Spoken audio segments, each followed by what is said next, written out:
আজকে টিসিবির কার্ড ছাড়া পণ্য পাইছি, কিন্তু একটু শৃঙ্খলা থাকলে একটু ভালো হতো।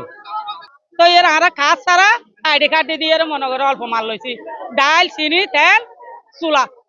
ডাল চিনি চুলা এগুলো আমরা বাজার থেকে কম দামে পাইছি টিসিবির মালে। আমাকে 450 টাকার বিনিময়ে চনা, মুসুর ডাল, চিনি, তেল এগুলো দিছে। আমি সেরি খাওয়ার পরে প্রায় 3:30-4টা বাজে সিরিয়াল দিয়েছি। এখন এগুলো পেয়ে অনেক ভালো লাগছে। তেল পেয়ে, তেল বাজারে অনেক শর্ট, আমাদের এগুলো দিয়ে চলে যাবে অনেকদিন। এগুলো পেয়ে অবশ্যই অনেক ভালো লাগছে।